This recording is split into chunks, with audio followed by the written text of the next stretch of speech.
Class जैसे कि हमने पहले भी डिस्कस किया है कि 10% सिलेबस हमारा पिछले सिलेबस में से आता है, तो इसलिए आज हम सिविक्स का लेसन 3 फिर से रिवाइज करेंगे। इसमें हम पढ़ेंगे कि स्टेट गवर्नमेंट काम कैसे ये हुआ हमारा। इसमें आपका देखिए ये सबसे है last year we discuss the fact the government works at 3 levels. 3 level होते हैं गवर्नमेंट के। एक सबसे पहले लोकल लेवल, फिर स्टेट लेवल, उसके बाद सेंटर गवर्नमेंट होती है। तो इस चैप्टर में जो हम देखेंगे वो हम देखेंगे कि स्टेट गवर्नमेंट कैसे करती है। जैसे आप हरियाणा स्टेट में रहते हो, कोई पंजाब स्टेट का रहने वाला है, तो अलग अलग स्टेट की गवर्नमेंट्स कैसे काम करती हैं। उससे पहले हमें ये पता होना चाहिए कि स्टेट गवर्नमेंट में मुख्यमंत्री आपका हेड होता है। उसके बाद राज्यों की विधान सभाएं होती हैं, स्टेट लेजिस्लेचर्स होते हैं, उनके मेंबर्स को हम एमएलए बोलते हैं, मेंबर ऑफ लेजिस्लेटिव असेंबली बोलते हैं।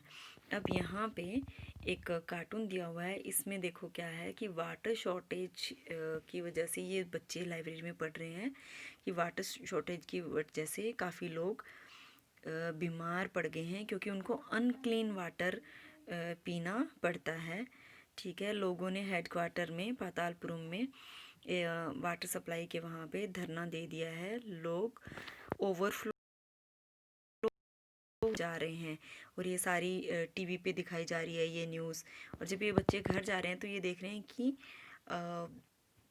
इसके लिए रिस्पॉन्सिबल कौन है। यहाँ पे पुलिस खड़ी है, इनको रोक रही है कि भाई आगे मत जाओ। यहाँ रोड को ब्लॉक कर दिया गया है, आगे एमएलए का घर है। लोग प्रदर्शन कर रहे हैं ताकि अपनी आवाज़ एमएलए तक पहुँचा सकें। ये आपका एक प्रॉब्लम थी। अब ये एमएलए कौन है?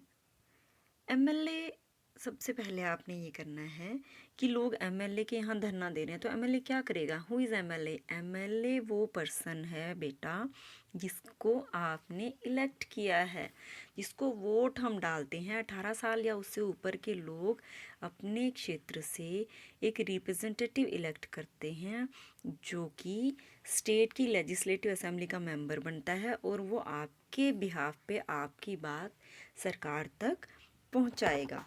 तो ये हमारा एमएलए है जिसको हमने इलेक्ट किया है। और इसके साथ हम क्यों जा रहे हैं इसके पास? क्योंकि हमने इसको इलेक्ट किया है, इसकी रिस्पॉन्सिबिलिटी बनती है कि वो हमारी ज़रूरतों का ध्यान रखे। इसलिए पातालपुरम के लोग भी अपने एमएलए के घर के बाहर धरना दे रहे हैं कि एमएलए तक वो अपनी बात पहुंचाएंगे, तभी उनकी बात सरकार तक पहुंचेगी।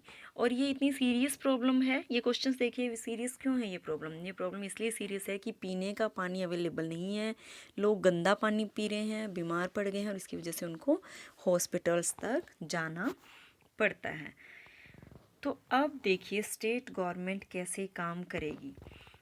स्टेट गवर्नमेंट पहले तो बनी कैसे बनती है स्टेट गवर्नमेंट, और कैसे वो काम करेगी। तो हर स्टेट को, इंडिया में जितनी भी स्टेट्स हैं उनको कॉन्स्टिट्यूएंसीज में डिवाइड करते हैं। कॉन्स्टिट्यूएंसी क्या होती है? इलेक्शन के पर्पस के हिसाब से एक एरिया को बांट दिया जाता है। हरियाणा में 90 कॉन्स्टिट्यूएंसीज हैं, 90 सीट्स हैं, यानी 90 चुनावी क्षेत्रों में बांट लिया गया, और हर चुनाव क्षेत्र से एक एमएलए चुना जाएगा। उसको हम बोलते हैं कॉन्स्टिट्यूएंसीज। यहाँ पे हिमाचल प्रदेश का एग्जाम्पल दिया गया है। तो इन कॉन्स्टिट्यूएंसी से जो मेंबर चुने जाते हैं वो हमारे होते हैं एमएलएस। अब जिस भी पार्टी के एमएलए आधे से ज़्यादा सीटों पे इलेक्शन जीत जाते हैं, सपोज़ हमारे हरियाणा में 90 सीट्स हैं, 90 सीट्स में से 50 सीट को बीजेपी की आ जाती है, यानी आधे से ज़्यादा सीट बीजेपी की पार्टी वाले एमएलए जीत गए हैं, तो बीजेपी पार्टी की सरकार बनेगी। तो जिसकी आधे से ज़्यादा सीट आती हैं उसको हम बोलते हैं कि मेजॉरिटी की गवर्नमेंट है।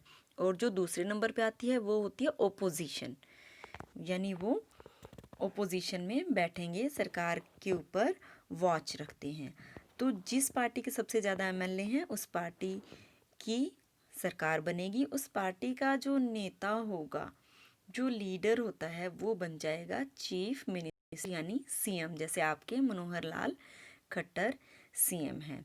अब उसके बाद क्या होता है कि जिस जिस जिस पार्टी ने इलेक्शन जीता वो सारे एमएलए अपने में से एक लीडर को सीएम बना देंगे। इसके बाद जब वो सीएम बन जाएगा तो वो अलग अलग डिपार्टमेंट्स के हेड बनाता है।